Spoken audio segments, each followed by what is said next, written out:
ওম নমঃ শিবায়। নমস্কার প্রিয় দর্শক বন্ধুরা, আমার জীবন মুক্তি ধারা ইউটিউব চ্যানেলে আপনাদের সকলকে জানাই সুস্বাগতম। বন্ধুরা, শ্রাবণ মাসে শুধু প্রকৃতির রূপই পাল্টায় না, আমাদের মনও যেন এক পবিত্রতার ছোঁয়া পায়। এই মাস জুড়ে মহাদেবের ধ্যান বা শিব চালিসা পাঠ করে আমরা সৃষ্টিকর্তার আরও কাছাকাছি আসতে পারি, তার সান্নিধ্য লাভ করতে পারি। শ্রাবণ মাস মহাদেবের নিজস্ব মাস, আর শ্রাবণের প্রতিটা সোমবার যেন তার ওই আশীর্বাদের এক বিশেষ উপলক্ষ। এই দিনটিতে শিবতত্ত্ব উপলব্ধির এক সুবর্ণ সুযোগ মেলে। বিশ্বাস করা হয়, এই পবিত্র দিনে যদি আপনি পরম ভক্তি ভরে মহাদেবের আরাধনা করেন এবং ব্রত পালন করেন, তাহলে তিনি আপনার সকল মনস্কামনা পূর্ণ করেন, জীবনের সকল দুঃখ কষ্ট ও চাপ দূর করে আপনার জীবনকে শান্তিতে ভরিয়ে তোলেন।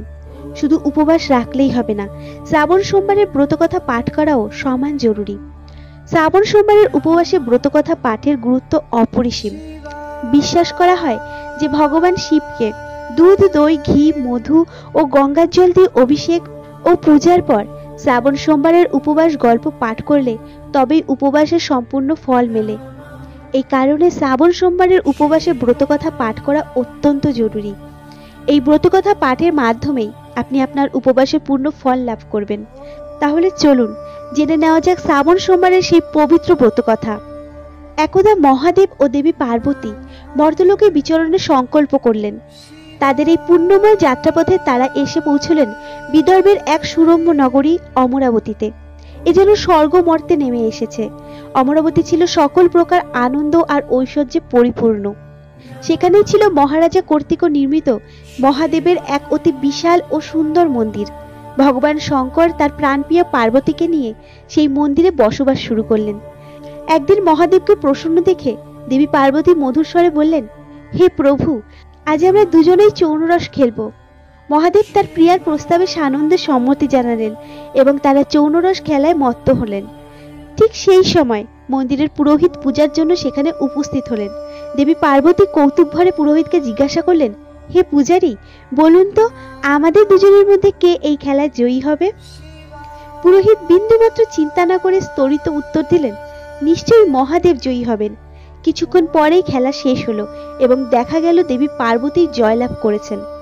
এতে দেবী অত্যন্ত ক্রুদ্ধ হলেন। মিথ্যা বলার জন্য তিনি পুরোহিতকে অভিশাপ দিতে উদ্যত হলেন। ভোলানাথ তাকে অনেক বোঝানোর চেষ্টা করলেন, কিন্তু দেবী তার সিদ্ধান্তে অটল রইলেন এবং পুরোহিতকে কুষ্ঠরোগী হওয়ার অভিশাপ দিলেন। কিছুক্ষণের মধ্যেই দেবী পার্বতীর অভিশাপের ফলে পুরোহিতের সর্বাঙ্গ কুষ্ঠরোগ দেখা দিল। তার দুঃখের আর সীমা রইল না। এভাবেই দীর্ঘকাল দুঃখ ও যন্ত্রণার মধ্যে পুরোহিতের দিন কাটতে লাগলো। এরপর একদিন দেবলোকের অপ্সরারা দেবাদিদেব মহাদেবের পূজা করতে মর্তের এক মন্দিরে এলেন। সেখানে তারা দেখলেন মন্দিরে এক পুরোহিত কুষ্ঠরোগে আক্রান্ত হয়ে অসহনীয় যন্ত্রণা ভোগ করছেন। পুরোহিতের দুর্দশা দেখে অপ্সরাদের হৃদয় করুণায় ভরে উঠল। তারা তার অসুস্থতার কারণ জানতে চাইলেন। পুরোহিত বিন্দুমাত্র ইতস্তত না করে নিজের সকল দুঃখের কথা অপ্সরাদের কাছে খুলে বললেন। সব শুনে অপ্সরারা বললেন, হে পুরোহিত, এত বিষণ্ণ হবেন না, আপনি ভক্তিভরে শ্রাবণ সোমবারের উপবাস পালন করুন। পুরোহিত তখন অপ্সরাদের কাছে এই ব্রত পালনের নিয়মাবলী জানতে চাইলেন। অপ্সরারা বললেন, সোমবার দিন ভক্তি সহকারে উপবাস করবেন, স্নান করে পরিষ্কার বস্ত্র পরিধান করবেন, সন্ধ্যায় পূজা ও প্রার্থনার পর অর্ধেক গম বা আটা নিয়ে তা 3 ভাগে ভাগ করবেন। প্রদোষকালে ঘি গুড় প্রদীপ নৈবেদ্য সুপারি বেলপত্র পৈতা চন্দন ও অক্ষত ফুল দিয়ে ভগবান শিবের পূজা করবেন। এরপর 3টি ভাগের 1 ভাগ ভগবান শিবকে উৎসর্গ করবেন। বাকি 2টি ভাগকে ভগবান শিবের প্রসাদ মনে করে উপস্থিত ভক্তদের মধ্যে বিতরণ করবেন এবং আপনি নিজেও প্রসাদ হিসাবে তা গ্রহণ করবেন। এই পদ্ধতি অনুসরণ করে একটানা 16টি সোমবার উপবাস পালন করবেন। অপ্সরারা আরও বললেন, সপ্তদশ সোমবারে 5 ভাগ খাঁটি গমের আটা দিয়ে রুটি তৈরি করবেন।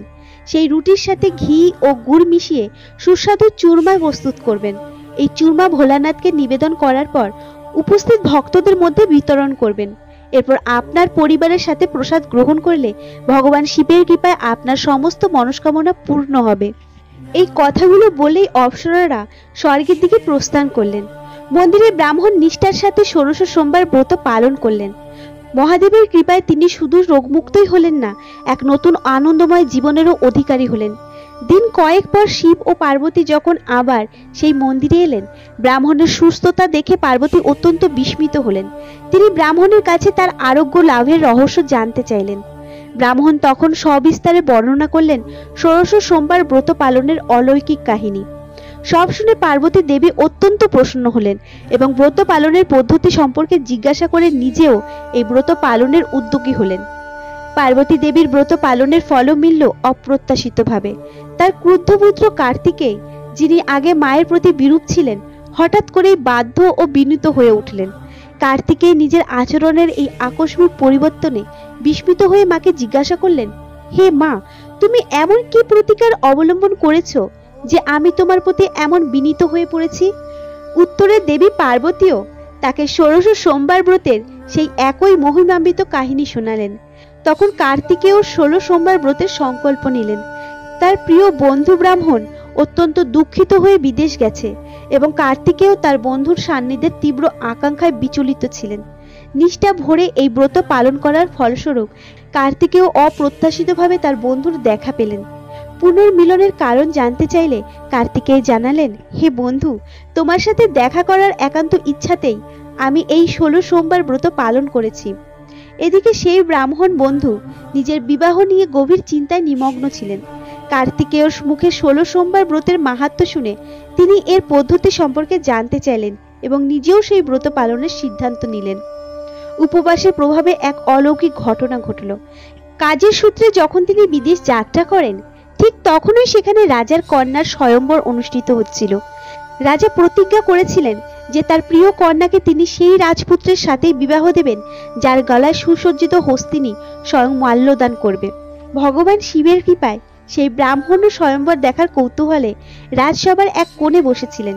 নির্দিষ্ট সময়ে মাদি হাতিটি এসে সকলের বিস্ময় বাড়িয়ে সেই ব্রাহ্মণের গলাতেই মালা পরিয়ে দিল। নিজের প্রতিশ্রুতি রক্ষা করে রাজা অত্যন্ত জাঁকজমকের সাথে তার কন্যার বিবাহ সেই ব্রাহ্মণের সাথে দিলেন। বিপুল ধনসম্পদ ও সম্মান দিয়ে ব্রাহ্মণকে তুষ্ট করে এক সুন্দরী রাজকন্যাকে পাশে নিয়ে তিনি সুখে জীবনযাপন শুরু করলেন। একদিন রাজকন্যার মনে কৌতূহল জাগলো। স্বামীকে জিজ্ঞেস করলেন, হে প্রাণেশ্বর, এমন কোন মহৎ পুণ্যের বলে মাদি হাতিটি সকল রাজপুত্রকে ছেড়ে আপনাকেই বড়মাল্য পরিয়েছিল? ব্রাহ্মণের চোখে মুখে ফুটে উঠল স্মিত হাসি।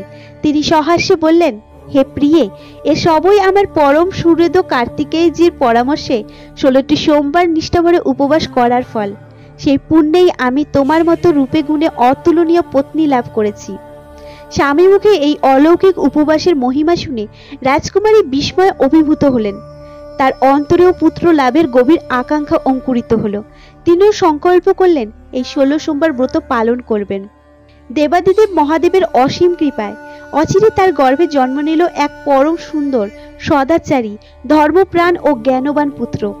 এমন দিব্য পুত্র রত্ন পেয়ে মাতা পিতার আনন্দ আর বাদ মানল না। পরম যত্নে তারা তাদের নয়নের মণিকে লালন পালন করতে লাগলেন। পুত্র যখন জ্ঞানার্জনে পারদর্শী হলো, একদিন সে জননীকে প্রশ্ন করল, হে মা, কোন উপবাস বা তপস্যার ফলস্বরূপ আমি আপনার গর্ভে জন্ম নিয়েছি? স্নেহময়ী মা তখন পুত্রের কাছে 16 সোমবার ব্রতের মাহাত্ম্য বর্ণনা করলেন। সকল প্রকার মনস্কামনা পূরণকারী এই সহজ ব্রতের কথা শুনে পুত্রের হৃদয় আলোড়িত হলো। শাসনের অধিকার লাভের বাসনায় সেও নিষ্ঠাভরে প্রতি সোমবার এই উপবাস পালন করা শুরু করলো। উপবাস শুরু করার পর এক দেশের এক বৃদ্ধ রাজার দূত তার সাথে রাজকন্যার বিবাহের প্রস্তাব নিয়ে এলেন। ব্রাহ্মণ রাজার প্রস্তাবে সম্মতি জানিয়ে রাজকন্যাকে বিবাহ করলেন। বৃদ্ধ রাজা তার কন্যাকে এমন এক ব্রাহ্মণ যুবকের সাথে বিবাহ দিয়ে পরম সুখ লাভ করলেন, যার সকল গুণাবলী ছিল। কিছুদিন পরে রাজার মৃত্যু হয়। প্রয়াত রাজার কোনো পুত্র না থাকায় ব্রাহ্মণকে সিংহাসনে বসানো হয়েছিল।